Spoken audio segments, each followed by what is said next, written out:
बिस्मिल्लाहिर्रहमानिर्रहीम। अस्सलाम वालेकुम dear students and dear viewers. Second year commerce के टॉपिक डेप्रिसिएशन से रिलेटेड आज ये हमारी फिफ्थ एंड लास्ट एमसीक्यू से रिलेटेड वीडियो लेक्चर है। स्टूडेंट्स, आज से कबल हम 4 अलग अलग वीडियो बना चुके हैं और उन तमाम वीडियोस का ताल्लुक डेप्रिसिएशन से रिलेटेड ही है। और ओवरऑल अगर हम बात करें तो डेप्रिसिएशन से रिलेटेड आज हमारा 15th लेक्चर है, यानी कि लास्ट 4 लेक्चर्स और आज का लेक्चर मिला के 5 लेक्चर्स का ताल्लुक आपके एमसीक्यू से है और फर्स्ट 10 लेक्चर्स का ताल्लुक हमारा मुख्तलिफ टॉपिक से रिलेटेड है, लेकिन वो सारी चीज़ें डेप्रिसिएशन से रिलेटेड है, जिनके लिंक्स आपको डिस्क्रिप्शन में मिल जाएंगे। स्टूडेंट्स, आज जो हमने आपके लिए लास्ट अपने इस लेक्चर के अंदर जो एमसीक्यूज को सेलेक्ट किए हैं और लास्ट लेक्चर हमारा डेप्रिसिएशन के एमसीक्यू से रिलेटेड है। अब ये चैप्टर हमारा कंटिन्यू इंशाल्लाह फ्यूचर में भी रहेगा। तो आज जो हमने एमसीक्यूज आपके लिए सेलेक्ट किए हैं वो टोटल 12 एमसीक्यू सेलेक्ट किए हैं, ताकि हमारी फिगर भी राउंड फिगर में आ जाएगी, यानी कि अल्हम्दुलिल्लाह हम 50 जो रन्स बना लेंगे, या कह लीजिए कि हाफ सेंचुरी हमारी हो जाएगी 50 एमसीक्यूज करने के बाद इंशाल्लाह। 38 एमसीक्यूज तक हम ऑलरेडी 4 अब तक वीडियो लेक्चर्स में आपको समझा चुके हैं। आज शुरू करते हैं 39th एमसीक्यू से रिलेटेड, और आज के एमसीक्यूज भी हैं, उसका टॉपिक हमारा डेप्रिसिएशन ही है। स्टूडेंट देखिए, पहली एमसीक्यू और 39th एमसीक्यू आज के लेक्चर के लिहाज से कहते हैं depreciation expense account is closed into. Depreciation expense account जो है वो क्लोज हो जाता है किस अकाउंट के अंदर। 4 ऑप्शंस आपके पास गिवन है, चारों ऑप्शन को देखते हैं और देखते हैं कि सही जवाब क्या है। क्या एसेट अकाउंट में क्लोज होता है, जनाब रिजर्व अकाउंट में क्लोज होता है, इनकम समरी अकाउंट में क्लोज होता है, या चौथा वाला है नन ऑफ दीज। आसान सा जवाब ये है कि पहले अपने माइंड को क्लियर करें कि जनाब डेप्रिसिएशन एक्सपेंस अकाउंट क्या क्लोज होता भी है या नहीं होता है। जब आप एक्सपेंस अकाउंट है तो क्लोज होगा। याद रखिएगा, तमाम रेवेन्यूज और तमाम expenses at the end of the period it is mandatory, it is compulsory that you must have to close all expenses and all revenues. तमाम एक्सपेंसेस को भी क्लोज करना है साल के आखिर में, याद रखिएगा, तमाम रेवेन्यूज को भी क्लोज करना है। तो ये तो तय पाया कि डेप्रिसिएशन एक्सपेंस अकाउंट क्लोज तो होना है, इसके नसीब में क्लोज होना तो लिखा है। क्या एसेट अकाउंट में क्लोज होगा? एसेट से कोई लेना देना नहीं है। क्या रिजर्व अकाउंट में क्लोज होगा? रिजर्व से भी कोई लेना देना नहीं है। क्या नन ऑफ दीज? वो भी गलत। सही जवाब है इनकम समरी अकाउंट। स्टूडेंट्स याद रखिएगा, इनकम समरी अकाउंट एक ऐसा अकाउंट होता है जो कि दरअसल टेम्पोररी अकाउंट है, एक दिन के लिए वजूद में आता है, और इसका मकसद ये होता है कि तमाम एक्सपेंसेस को भी क्लोज कर देगा, तमाम रेवेन्यूज को भी क्लोज कर देगा। और याद रखिएगा, इनकम समरी अकाउंट एक दिन के लिए वजूद में आता है। किस दिन वजूद में आता है? उस डेट को वजूद में आता है जिस डेट को आपकी कंपनी का अकाउंटिंग ईयर एंड हो रहा हो। और कंपनी का अकाउंटिंग ईयर एंड कब होता है? दिसंबर 31 आमतौर पर होता है, जून 30 भी हो सकता है, मार्च 31 भी हो सकता है, सितंबर 30 भी हो सकता है। सबसे ज्यादा मोस्ट कॉमनली आपका अकाउंटिंग ईयर एंड कब होता है? दिसंबर 31 को। उसके बाद most commonly accounting year and कब होता है? जून 30 को। लेकिन इसके अलावा भी किसी भी डेट को जो कंपनी की पॉलिसी चल रही है अकाउंटिंग ईयर एंड हो सकता है। बताएं स्टूडेंट्स, इनकम समरी अकाउंट क्या चीज है? इनकम समरी अकाउंट एक टेम्पोररी अकाउंट है जो तमाम एक्सपेंसेस और तमाम रेवेन्यूज को क्लोज करने के लिए इस्तेमाल होता है। बास टीचर्स और बास बुक्स में भी आपको नजर आ जाएगा। इसी इनकम समरी अकाउंट का एक नाम और भी है, बिल्कुल आप सही समझ रहे हैं, expense and revenue summary. Expense and revenue summary बोले, इनकम समरी बोले, या प्रॉफिट एंड लॉस अकाउंट बोले, सबका एक ही मतलब है। सेकंड एमसीक्यू और ओवरऑल देखा जाए तो 40th एमसीक्यू की तरफ जाते हैं। Office building purchase, office building खरीद के लाए 1 मार्च यानी कि यकम मार्च 2014 को। उसकी कीमत कितनी है भाई स्टूडेंट्स? 3,60,000 रुपए। कैलकुलेटर निकाल लीजिए, कैलकुलेशन बेस्ड एमसीक्यू आ गई है। 3,60,000 रुपए बिल्डिंग परचेज करके लाए, इस डेट को परचेज करके लाए। कंपनी क्लोज करती है अपनी बुक्स का दिसंबर 31 को, एंड यूजेस कौन सा मेथड यूज करती है? डिमिनिशिंग बैलेंस मेथड यूज करती है। रेट कितना है? 25% है। फाइंड आउट क्या करवा रहा है? कह रहा है डेप्रिसिएशन निकालिए कौन कौन से सालों का, 2 अलग अलग सालों का, 2014 का भी निकलवा रहा है और 2015 का भी डेप्रिसिएशन फाइंड आउट करवा रहा है। बताएं स्टूडेंट्स, अगर आपके पास डिमिनिशिंग बैलेंस मेथड है तो सबसे पहली बात तो यह है कि कैलकुलेटर ओपन करने के बाद बिल्डिंग की जरा कॉस्ट लिखिएगा 3,60,000 रुपए। बताएं बिल्डिंग की जो कॉस्ट है 3,60,000 रुपए, उसमें आपसे डेप्रिसिएशन 14 का भी मांग रहा है और 15 का भी मांग रहा है। 14 का जब डेप्रिसिएशन निकालेंगे तो 3,60,000 रुपए की कॉस्ट के ऊपर 25% सबसे पहले हम अप्लाई करते हैं, मल्टीप्लाई बाय 25 डिवाइड बाय 100, तो जवाब आया हमारे पास 90,000 रुपए। लेकिन जरा चेक करके बताएं क्या 2014 में मशीनरी 12 महीने यूज हुई है? आप बोलेंगे 12 महीने तो यूज नहीं हुई, क्योंकि खरीद के लाएगा मार्च की 1 को, अकाउंटिंग ईयर एंड कब होता है इनका? दिसंबर 31 को।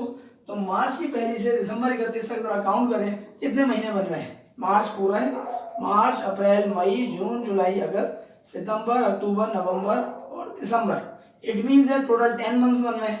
तो मल्टीप्लाई कराएंगे आप 10 से और डिवाइड करवाएंगे आप 12 से, जवाब आएगा आपके पास 75,000। तो 75,000 रुपीज आपके पास डेप्रिसिएशन की अमाउंट आ रही है। कौन से साल का? 2014 का। चेक करें जरा, पहले में नहीं है 75, दूसरे में 75 नहीं है, तीसरे में 75 है और चौथे में भी 75 है। इसका मतलब है अभी आप तुक्का लगाने के काबिल नहीं है कि सी ऑप्शन सही है या डी ऑप्शन सही है। कब हम फैसला करने के काबिल होंगे? उस वक्त हम फैसला करने के काबिल होंगे जब हम जो है नेक्स्ट ईयर का डेप्रिसिएशन निकाल लें। नेक्स्ट ईयर से हमारा 2015 है। याद रखिएगा पहले साल का डेप्रिसिएशन 75,000 रुपये आ चुका है। डिमिनिशिंग बैलेंस मेथड में जब आप नेक्स्ट ईयर का डेप्रिसिएशन निकालेंगे तो वो हमेशा हमेशा बुक वैल्यू पर निकालते हैं। पहले साल तो कॉस्ट पे निकल जाएगी क्योंकि वही कॉस्ट है, वही बुक वैल्यू है, लेकिन नेक्स्ट ईयर जो डेप्रिसिएशन निकलेगा वो बुक वैल्यू पर निकलेगा। बुक वैल्यू का मतलब क्या होता है? जितनी भी कॉस्ट है जो कि 3,60,000 रुपए है, इसमें से पहली फुर्सत में आप माइनस करवा दें 75,000 रुपए जो कि पहले साल का डेप्रिसिएशन है। जवाब आएगा 2,85,000 रुपए। 2,85,000 के ऊपर जब हम ये रेट अप्लाई करेंगे जो कि 25% है तो जवाब आ रहा है 71,250। चेक करें 71,250 इस वाले ऑप्शन में मिल रहा है, लिहाजा हमारे पास सही आंसर हो जाएगा डी। जबकि इसके अंदर देखिए दूसरे साल का डेप्रिसिएशन जो मिल रहा था वो 90,000 मिल रहा था, ये वाला गलत कहलाएगा। इसका मतलब ये हुआ स्टूडेंट्स कि हमारे पास जो सेकंड एमसीक्यू है उसका सही आंसर कौन सा हो जाएगा? हमारे पास डी ऑप्शन, ₹75,000 एंड ₹71,250। स्टूडेंट अब हम देखते हैं कि हमारे पास तीसरी एमसीक्यू के अंदर क्या कहा जा रहा है।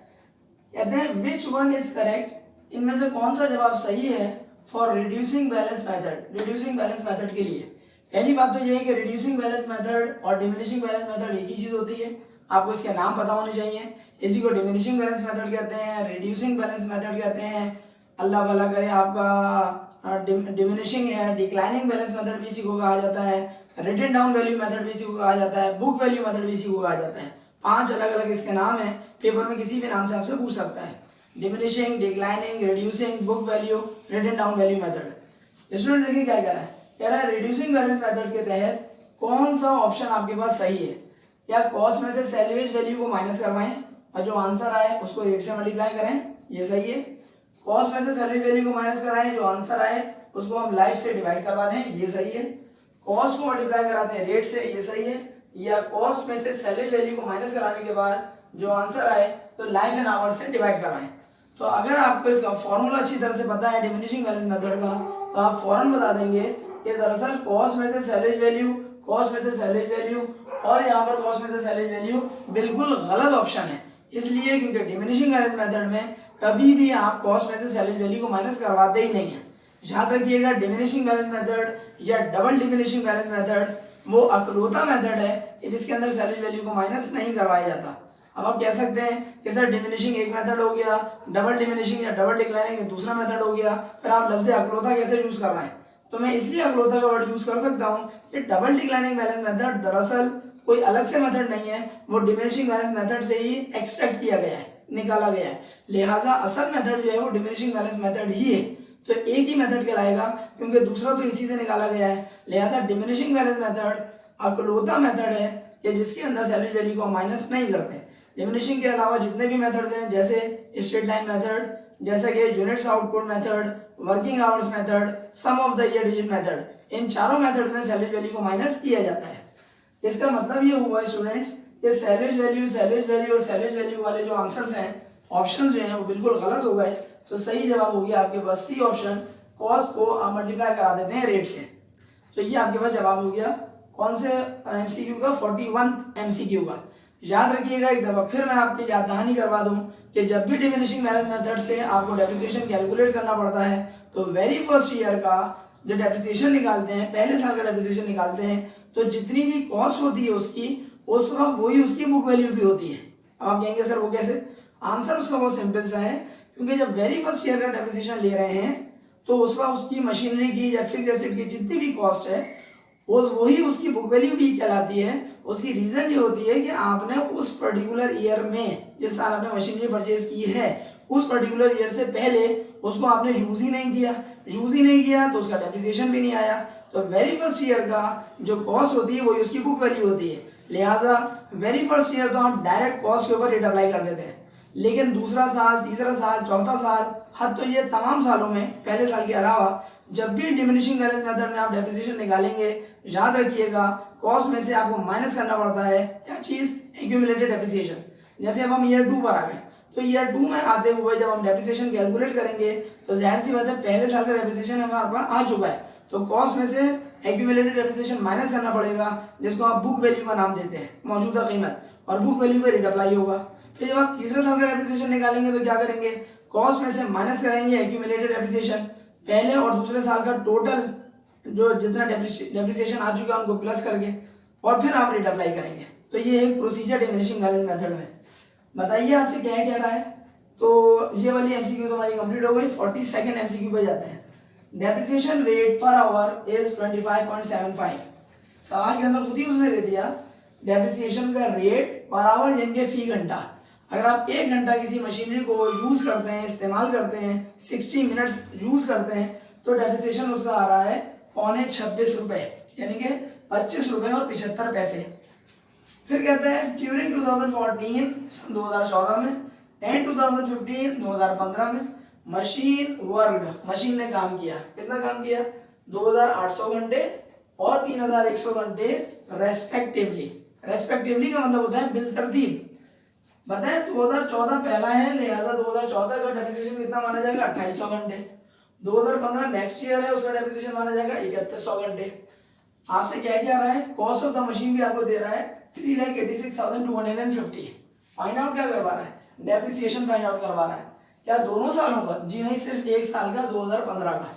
बहुत तवज्जो आपकी चाहिए। 2015 यानी कि नेक्स्ट ईयर का आपसे फाइंड आउट करवा रहा है डेप्रिसिएशन। मेथड कौन सा आपको नजर आ गया, पर आवर लिखा हुआ है, इससे पता चल गया कि वर्किंग आवर्स मेथड यूज हो रहा है। वर्किंग आवर्स मेथड का अगर आपको फॉर्मूला याद हो तो वो 2 स्टेप्स में आप उसका आंसर निकालते हैं। 2 स्टेप से क्या मुराद है, पहले स्टेप क्या हम निकालते हैं, depreciation expense per hour. Formula क्या है उसका, कॉस्ट ऑफ द एसेट में से माइनस करवाते हैं सैलवेज वैल्यू को, डिवाइड कराते हैं टोटल एस्टिमेटेड आवर्स से या टोटल एस्टिमेटेड वर्किंग आवर्स से, जो आप कह रहे हैं। स्टूडेंट्स बताइए क्या इस सवाल में डेप्रिसिएशन एक्सपेंस पर आवर हमें निकालने की जरूरत है। आप बोलेंगे सर कोई जरूरत ही नहीं है, क्योंकि डेप्रिसिएशन एक्सपेंस पर आवर या डेप्रिसिएशन रेट पर आवर उसने खुद ही आपको दे दिया। लिहाजा फॉर्मूले में जो 2 मरहलों में आंसर निकालते हैं, तो पहले मरहले का आंसर उसने खुद दे दिया कि 1 घंटा मशीनरी अगर चलती है तो 25.75 रुपीज की डेप्रिशिएट हो जाती है। इसी फॉर्मूले का जो दूसरा हिस्सा है उसके अंदर हम करते हैं डेप्रिसिएशन एक्सपेंस की अमाउंट निकालते हैं। तरीका ये होता है कि depreciation expense is equal to आपके पास जितना डेप्रिसिएशन एक्सपेंस पर आवर आया है उसको मल्टीप्लाई करा दिया जाता है आवर्स यूज से, जितने घंटे आपने यूज किया। 1 घंटे का डेप्रिसिएशन कितना है, 25 रुपए 75 पैसे। जितने भी घंटे आपने यूज किए होंगे उसको इससे मल्टीप्लाई कराएंगे और डेप्रिसिएशन आ जाएगा। बताएंगे 2014 पे हम काम करने जा रहे हैं, 15 पे करने जा रहे हैं, क्योंकि 15 का डेप्रिसिएशन फाइंड आउट करवा रहा है। 15 की तरह देख लीजिएगा, 3100 घंटे आपने 2015 में यूज किए। 3100 को मल्टीप्लाई आप करा लेंगे 25.75 से, इसका मतलब ये हुआ 79,825। 79,825 जो आंसर आ रहा है आपके पास वो बेसिकली आ रहा है हमारे पास बी ऑप्शन। 79,825 रुपए की मशीनरी घिस जाएगी अगर मशीनरी 3100 घंटे काम करती है और फी घंटा डेप्रिसिएशन का जो रेट आ रहा है वो आ रहा है 25 रुपए 75 पैसे। स्टूडेंट जाते हैं हम 43rd एमसीक्यू की तरफ। अनदर नेम, एक और नाम स्ट्रेट लाइन मेथड का है। आपको जब मैं मेथड आपको पढ़ा रहा था, जिसका लिंक आपको डिस्क्रिप्शन में मिल जाएगा, उसके अंदर हमने आपको बताया था कि स्ट्रेट लाइन मेथड से एक और मेथड निकाला गया है जिसका नाम क्या है, फिक्स्ड इंस्टॉलमेंट रेट। उसी को बाद लोग पुकारते हैं fixed instalment method. Fixed instalment rate और फिक्स्ड इंस्टॉलमेंट मेथड जो है वो स्ट्रेट लाइन मेथड से निकाला गया है। ऑप्शन देखते हैं कौन कौन है। रीवैल्यूएशन मेथड गलत ऑप्शन, रिड्यूसिंग बैलेंस मेथड गलत ऑप्शन, फिक्स्ड इंस्टॉलमेंट मेथड सही ऑप्शन, नन ऑफ दीज गलत ऑप्शन। याद रखिएगा कि स्ट्रेट लाइन मेथड में और फिक्स्ड इंस्टॉलमेंट रेट में जो बेसिक डिफरेंस है वो ये होता है कि स्ट्रेट लाइन मेथड में कॉस्ट में से सैलरी वैल्यू को माइनस कराने के बाद आप लाइफ से डिवाइड कराते हैं, जबकि फिक्स्ड इंस्टॉलमेंट रेट में क्या करते हैं, कॉस्ट में से सैलरी वैल्यू को माइनस कराने के बाद लाइफ से डिवाइड नहीं कराते बल्कि रेट से मल्टीप्लाई करा देते हैं। स्टूडेंट्स अब हम जा रहे हैं नेक्स्ट एमसीक्यू की तरफ। 44th एमसीक्यू कह रहे हैं under declining balance method. Declining balance method में डिक्लाइनिंग बैलेंस मेथड डिमिनिशिंग एक ही चीज होती है। Depreciation is calculated on, depreciation को कैलकुलेट किया जाता है। अगर आप गौर करें अभी जितनी हमने डिस्कशन की है उसमें ये बात आ चुकी है कि डिक्लाइनिंग बैलेंस मेथड में जब भी डेप्रिसिएशन को कैलकुलेट किया जाएगा तो हमेशा हमेशा बुक वैल्यू पर किया जाता है। चेक करेंगे बुक वैल्यू ऑप्शन हमारे पास दिया हुआ है, जवाब बिल्कुल दिया हुआ है। इसका मतलब 44th एमसीक्यू का सही आंसर है बुक वैल्यू। बुक वैल्यू निकलती कैसे है? जितनी भी मशीनरी की या फिक्स्ड एसेट की कॉस्ट होती है उसमें से यानी कि उस अमाउंट में से आप माइनस करवा देते हैं total accumulated depreciation. Total accumulated depreciation से मुराद क्या है स्टूडेंट्स? जितना डेप्रिसिएशन आ चुका है उस मशीनरी के ऊपर या उस फिक्स्ड एसेट के ऊपर वो टोटल अमाउंट आप माइनस करवाएंगे तो आपके पास क्या चीज आ जाती है? बुक वैल्यू आ जाती है। और माइनस किस में से कराएंगे? मशीनरी की कॉस्ट में से। 45th एमसीक्यू, एक मशीन है कॉस्टिंग ₹80,000, कितने की खरीद के ला रहे हैं? 80,000 रुपए की ला रहे हैं। डेप्रिशिएटेड फॉर 3 years, 3 साल तक आप उसका डेप्रिसिएशन निकाल रहे हैं। रेट कितना है? 10% है। Under diminishing balance method, diminishing balance method के तहत will have accumulated depreciation, total उसका डेप्रिसिएशन कितना निकलेगा eight the end of the 3rd year। वजाहत के साथ कह रहा है eight the end of the 2nd year नहीं कह रहा है बल्कि कह रहा है eight the end of the 3rd year। Eight the end of the 1st year भी नहीं कह रहा है। ये जो 1st, 2nd, 3rd, 4th, 5th है इसकी बड़ी अहमियत है क्योंकि इसी की बुनियाद के ऊपर आप टोटल अमाउंट निकालेंगे डेप्रिसिएशन की। बताइएगा कि हमारे पास जो एमसीक्यू है उसके अंदर मशीनरी की कॉस्ट कितनी? 80,000 रुपए। कैलकुलेटर को भी जरा जहमत दीजिए। 80,000 रुपए कॉस्ट है। बताएं कॉस्ट जो 80,000 रुपए है उसमें आपको डेप्रिसिएशन कितने साल का चाहिए? 3 साल का चाहिए। रेट कितना कह रहे हैं? 10%। तो बताइए 80,000 रुपए के ऊपर आप पहली फुर्सत में रेट अप्लाई करेंगे 10%, जवाब आएगा आपके पास 8,000 रुपए। ये 8,000 रुपए याद रखिएगा पहले साल का आपका डेप्रिसिएशन कहलाएगा। ईयर 1 का डेप्रिसिएशन आ जाएगा 8,000 रुपए। जरा चेक करके बताइएगा। अब आप ईयर 1 के बाद 3 ईयर्स का डेप्रिसिएशन चाहिए, पहले साल का डेप्रिसिएशन आ गया आपके पास 8,000 रुपए। ईयर 2 का डेप्रिसिएशन जरा निकालें। ईयर 2 का डेप्रिसिएशन निकालने का तरीका 80,000 जो कॉस्ट है उसमें से आप माइनस करवा देंगे जितना डेप्रिसिएशन अब तक आ चुका है जो कि 8,000 रुपए है। तो ये अमाउंट आती है आपके पास 72,000। 72,000 के ऊपर रेट अप्लाई करेंगे आप 10%, मल्टीप्लाई बाय 10 डिवाइडेड बाय 100, जवाब आ रहा है 7,200 रुपए। ये हो गया हमारे पास ईयर 2 का डेप्रिसिएशन। पता है क्या ईयर 3 का डेप्रिसिएशन भी चाहिए? जवाब है जी हाँ बिल्कुल चाहिए। ईयर 3 का डेप्रिसिएशन लेने के लिए कॉस्ट तो वही हमारे पास 80,000। 80,000 दोबारा लिखिए और उसमें से माइनस क्या करवा देंगे? पहले और दूसरे साल का टोटल एक्यूमुलेटेड डेप्रिसिएशन। पहले साल का 8,000 है, दूसरे साल का 7,200 है। इन दोनों को प्लस करा देंगे तो 15,200 आएगा। 15,200 आपने जब माइनस करेंगे जवाब आएगा 64,800। उसको मल्टीप्लाई बाय 10 डिवाइड बाय 100 करेंगे तो जवाब आएगा 6480। इसका मतलब क्या हुआ स्टूडेंट्स? हमने पहले साल का डेप्रिसिएशन भी निकाल लिया, दूसरे का भी निकाल लिया, तीसरे का भी निकाल लिया। एक छोटी सी बात और बता दूं कि डिमिनिशिंग बैलेंस मेथड में हर नए साल का डेप्रिसिएशन पिछले साल के मुकाबले में कम आता है। चेक कर ले। ईयर 1 का डेप्रिसिएशन 8,000, ईयर 2 का डेप्रिसिएशन पहले साल के मुकाबले में कम आया और ईयर 3 का डेप्रिसिएशन दूसरे साल के मुकाबले में भी कम आया। अब आप मुझे बताइए कह क्या रहा है आपसे?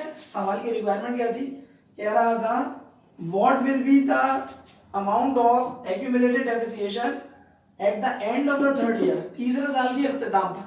याद रखिएगा तीसरे साल के इख्तिताम पर एक्यूमुलेटेड डेप्रिसिएशन की जो अमाउंट पूछ रहा है तो गलती से भी 6480 आपको नहीं कहना है क्योंकि 6480 सिर्फ और सिर्फ तीसरे साल का डेप्रिसिएशन है। वो कह रहा था एक्यूमुलेटेड बताओ, टोटल बताओ। तो टोटल क्या होगा? इन तीनों को प्लस करवा लेंगे। 6480, 7,200 और 8,000 तीनों को प्लस कराते हैं जवाब आता है 21,680। 21,680 हमारे पास ऑप्शन आ रहा है बी। और चेक कर लीजिए किसी में भी नहीं है। 46 एमसीक्यू की तरफ जाते हैं। कॉस्ट विच इज नेसेसरी, वो कीमत जो कि जरूरी है, लाजमी है। टू इनकर, आपको लाजमी वो खर्चा करना है। To bring an asset, asset को लाने के लिए into workable condition. Workable condition का मतलब ऐसी कंडीशन जिसके ऊपर मशीनरी या वो फिक्स एसेट जो है काम कर सकती है, इज कॉल्ड वो हालत जिस हालत में उस फिक्स एसेट को लाना आपके लिए जरूरी है ताकि वो फिक्स एसेट काम कर सके, उसको उस हालत को क्या कहा जाता है। 4 ऑप्शन दे रहा है। रेवेन्यू एक्सपेंडिचर है क्या, कैपिटल एक्सपेंडिचर है, बोथ ए एंड बी है, या नन ऑफ दीज है। आप खुद बताएं। इतने सारे अब तक हम लेक्चर्स बना चुके हैं आप लोगों के लिए, वीडियो लेक्चर्स, उसमें ये बात अच्छी तरह से समझाई जा चुकी है कि कैपिटल एक्सपेंडिचर वो खर्चा होता है कि जिसकी वजह से हासिल होने वाला फायदा करंट ईयर में भी आपको मिलता है और आइंदा आने वाले सालों में भी मिलता है। तो अगर आप किसी भी फिक्स एसेट को इस काबिल बनाते हैं कि वो वर्केबल कंडीशन में आ जाए, मिसाल के तौर पर आप ट्रांसपोर्टेशन चार्जेस देते हैं, सप्लायर के पास मशीनरी पड़ी हुई थी, अब आपके पास आ गई, यानी कि वो वर्केबल कंडीशन में लाने के लिए खर्चा हो रहा है, आपके पास आ गई, आपने इंस्टॉलेशन उसके ऊपर करवाया, नस्ब करवाया, आपने फाउंडेशन चार्जेस पे किए, आपने लोडिंग और अनलोडिंग के ऊपर खर्चा किया।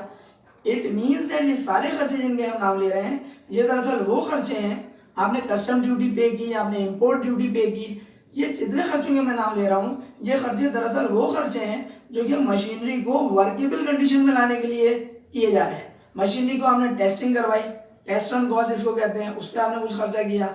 ये तमाम वो अखराजात हैं कि जब आप इनको अदा करते हैं तो मशीनरी इस काबिल हो जाती है कि वो मशीनरी से आप यूनिट्स प्रोड्यूस कर सकते हैं। इट मीन्स दैट ये तमाम के तमाम अखराजात किस जुमरे में जाएंगे, जवाब कैपिटल एक्सपेंडिचर में जाएंगे। तो सही आंसर इसका हो जाएगा बी। जाते हैं 47वें एमसीक्यू पर। डेप्रिसिएशन इज कॉज्ड, डेप्रिसिएशन जो होता है मशीनरी जो फिक्स एसेट जो भी है वो डेप्रिशिएट हो जाती है, उसकी वजह पूछ रहे हैं क्या है। पहला ऑप्शन ऑब्सोलिसेंस है, दूसरा वेयर एंड टियर है, तीसरा पैसेज ऑफ टाइम है, चौथा ऑल ऑफ अबव है। देखते हैं आप क्या ऑप्शन का इख्तियार करते हैं, थोड़ा आपको भी काम करना चाहिए। चलिए मैं आपकी हेल्प करता हूँ। ऑब्सोलिसेंस का मतलब ये होता है कि जिस तरह आपने एक लफ्ज सुना होगा ऑब्सोलीट हो गया है, यानी कि अब वो फैशन पुराना हो गया, अब वो खत्म हो गया, नापैद हो गया, एंड हो गया, अब वो पुराना नहीं है। जो ऑप्शन जो अब वो जो फैशन है अब वो इस्तेमाल में नहीं है, पुराना हो गया। बताइएगा ऑब्सोलिसेंस की वजह से क्या डेप्रिसिएशन की वजह बन रहा है, तो ये भी एक वजह हो सकती है। जैसे अब वो दौर नहीं रहा, अब वो बात नहीं रही कि जो पहले हुआ करती थी, इसका मतलब है ये भी एक वजह बन सकती है। दूसरे नंबर पे वेयर एंड टियर, हर फिक्स एसेट के अंदर आपको पता है टूट फूट का वो शिकार होती है। टूट फूट का मतलब क्या होता है, उसको रिपेयर की भी जरूरत है। शुरू में आती है मशीनरी तो बहुत अच्छा परफॉर्म करती है, वक्त गुजरने के साथ साथ उसकी कैपेसिटी में भी कमी आ जाती है, उसकी जो वर्किंग कंडीशन होती है उसमें भी कमी आ जाती है, उसकी परफॉर्मेंस भी डाउन हो जाती है। इस मतलब वेयर एंड टियर ये भी वजह हो सकती है। पैसेज ऑफ टाइम, जाहिर सी बात है वक्त गुजरने के साथ साथ हर चीज के अंदर जो है वो तनज़ुली का वो शिकार हो रही होती है, खराबी का शिकार हो रही होती है। तो बेचारी मशीनरी ने क्या कसूर किया है, वो भी खराबी का शिकार होगी। इसका मतलब है पैसेज ऑफ टाइम जो है ये भी वजह हो सकती है। डी ऑप्शन में कहते हैं ऑल ऑफ अबव, तो सही आंसर आपके पास हो जाएगा ऑल ऑफ अबव, क्योंकि ए भी सही है, बी भी सही है, सी भी सही है, तो सही आंसर होगा डी। जाते हैं स्टूडेंट्स हम 48 एमसीक्यू की जानिब। कहते हैं अंडर डिमिनिशिंग बैलेंस मेथड, आज ज्यादातर एमसीक्यू आप गौर करें डिमिनिशिंग बैलेंस मेथड से मुताल्लिक है। कहते हैं अंडर डिमिनिशिंग बैलेंस मेथड में अमाउंट ऑफ एनुअल डेप्रिसिएशन, सालाना डेप्रिसिएशन की जो अमाउंट है वो रकम जो है उसके ऊपर क्या असर पड़ रहा होता है। आया सालाना जो डेप्रिसिएशन निकलता है ग्रेजुअली इंक्रीजेस, बतदरीज क्या वो बढ़ रहा होता है। बतदरीज का मतलब होता है सालाना बुनियाद पर क्या अमाउंट ऑफ डेप्रिसिएशन बढ़ रहा है। अगला रिमेन्स कांस्टेंट, क्या हर साल सेम निकलता है। ग्रेजुअली डिक्रीजेस, क्या वो बतदरीज कम हो रहा होता है। और लास्ट ऑप्शन है आपके पास डज नॉट चेंज, तब्दीली नहीं आती। हमें कहीं जाने की जरूरत नहीं है। थोड़ी देर पहले अभी हमने डिमिनिशिंग से मुताल्लिक एमसीक्यू सॉल्व की थी। पहले साल का डेप्रिसिएशन देखिए 8000 आया था, दूसरे साल का 7200 आया था, कम हो गया। तीसरे साल का 6480 आया था, 6480 रुपए, जो कि फिर कम हो गया। ईयर 4 का निकालते हैं तो 6480 से मजीद कम हो जाता है। क्या सीखा आपने, डिमिनिशिंग बैलेंस मेथड में अमाउंट ऑफ डेप्रिसिएशन जो है हर नए साल का पिछले साल के मुकाबले में ग्रेजुअली क्या हो रहा होता है, कम हो रहा होता है, डिक्रीज हो रहा होता है। इसका मतलब ये हुआ स्टूडेंट्स, इसका सही आंसर हो जाएगा सी ऑप्शन, ग्रेजुअली डिक्रीजेस, बतदरीज कमी का शिकार होता है। सबूत के तौर पे आप इन वैल्यूज को देख सकते हैं। नेक्स्ट एमसीक्यू जो कि 49th एमसीक्यू है, कहते हैं ऑल फिक्स्ड एसेट्स, सारे के सारे फिक्स्ड एसेट्स जो है वो डेप्रिशिएट हो जाते हैं एक्सेप्ट, एक्सेप्ट का मतलब होता है अलावा, सारे के सारे फिक्स्ड एसेट्स, सारे के सारे फिक्स्ड टेंजिबल एसेट्स जो है जो कि तवाई वजूद रखते हैं, जो कि फिजिकल एग्जिस्टेंस रखते हैं, वो सारे के सारे फिक्स्ड एसेट डेप्रिशिएट होते हैं। कौन कौन से फिक्स्ड एसेट्स हैं जो कि टेंजिबल हैं? आप कह सकते हैं लैंड है, टेंजिबल है, दैट सी बात है, बिल्डिंग है, इक्विपमेंट है, फर्नीचर है, ऑटोमोबाइल्स हैं, सुजुकी है, ट्रक है, वैन है, ये फर्नीचर है, फिक्सचर है, ये सारे के सारे जो हैं वो क्या है? फिक्स्ड एसेट्स होते हैं। क्या सारे के सारे टेंजिबल हैं? जी हाँ, बिल्कुल टेंजिबल है, क्योंकि सारे के सारे फिजिकल एग्जिस्टेंस रखते हैं, आप उनको छू भी सकते हैं, देख भी सकते हैं। लेकिन इन तमाम फिक्स्ड एसेट्स में एक अकलौता फिक्स्ड एसेट ऐसा भी है जिसको हम लैंड के नाम से याद करते हैं। और लैंड याद रखिएगा फिक्स्ड टेंजिबल एसेट तो है जिस तरह से दूसरे फिक्स्ड टेंजिबल एसेट्स हैं, लेकिन लैंड एक ऐसा फिक्स्ड टेंजिबल एसेट है विच इज नेवर डेप्रिशिएटेड, कभी भी आप उसको डेप्रिशिएट नहीं करते। छोटा सा सवाल पैदा होता है कि भाई लैंड ने क्या कसूर किया है, क्यों नहीं डेप्रिशिएट होता? तो उसका जवाब बहुत आसान सा है, लैंड एक ऐसा फिक्स्ड एसेट है जिसकी लाइफ जो है, जिसकी यूजफुल लाइफ जो है वो क्या है? इनफाइनाइट यूजफुल लाइफ है। इनफाइनाइट का मतलब क्या होता है? लामहदूद उसकी यूजफुल लाइफ है लैंड की। लैंड का मतलब खाली प्लॉट। लेकिन लैंड के अलावा जितने भी फिक्स्ड एसेट्स हैं, कभी भी आप गौर कर लीजिए, बिल्डिंग है, इक्विपमेंट है, फर्नीचर है, वगैरह वगैरह, इन सबकी जो लाइफ है भले कितनी ही ज्यादा क्यों ना हो, इनफाइनाइट नहीं होती बल्कि फाइनाइट होती है, महदूद है। जबकि लैंड के हवाले से क्या बोलेंगे? इनफाइनाइट यूजफुल लाइफ लैंड रखता है, लिहाजा लैंड कभी भी डेप्रिशिएट नहीं होता। लैंड के अलावा जितने भी फिक्स्ड एसेट्स होते हैं सब के सब डेप्रिशिएट होते हैं। तो सही आंसर आपको खुद ही जवाब अब तक मिल गया होगा कि बिल्डिंग है, ऑफिस इक्विपमेंट है, व्हीकल है या लैंड है। तो इसका सही ऑप्शन है हमारे पास लास्ट, जो कि डी है। लास्ट एमसीक्यू आज के लेक्चर से रिलेटेड भी और डेप्रिसिएशन के टॉपिक से रिलेटेड भी।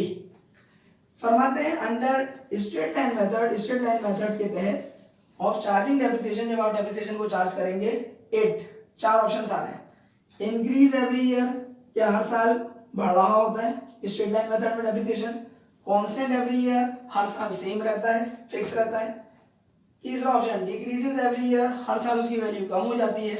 और चौथा ऑप्शन है फ्लक्चुएट्स एवरी ईयर, हर साल उसके अंदर फ्लक्चुएशन आती है, कमी जाती है, होती रहती है।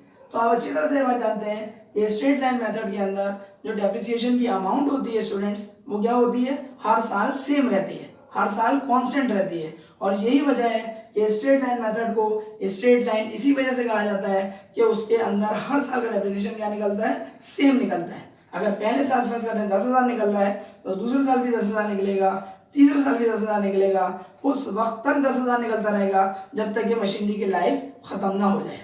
अलबत्ता हमारा लेक्चर जरूर खत्म हो गया है। स्टूडेंट्स, उम्मीद है कि हमारे इस वीडियो लेक्चर से आपने भरपूर इस्तेफादा इंशाअल्लाह ताला हासिल किया होगा। यकीन करें आपके लिए ये जो हम वीडियो लेक्चर बना रहे हैं, एक एक लेक्चर बनाने के लिए, एक एक वीडियो तैयार करने के लिए कितनी मेहनत दरकार होती है, ये जो जानता है वो सही मायनों में वही बंदा होता है जो वीडियो बना रहा है। हमारी ख्वाहिश ये है कि हम हमारे इस वीडियो लेक्चर से भरपूर फायदा उठाएं। उसके लिए ज़रूरी है कि शुरू से आखिर तक उसको वॉच करें और अपने फ्रेंड्स में लाजमी तौर पर इसको शेयर करवाएं। अगले वीडियो लेक्चर तक के लिए अपने टीचर सर अली अहमद को इजाज़त दीजिए। अपना बहुत ख्याल रखिएगा। अस्सलामु अलैकुम।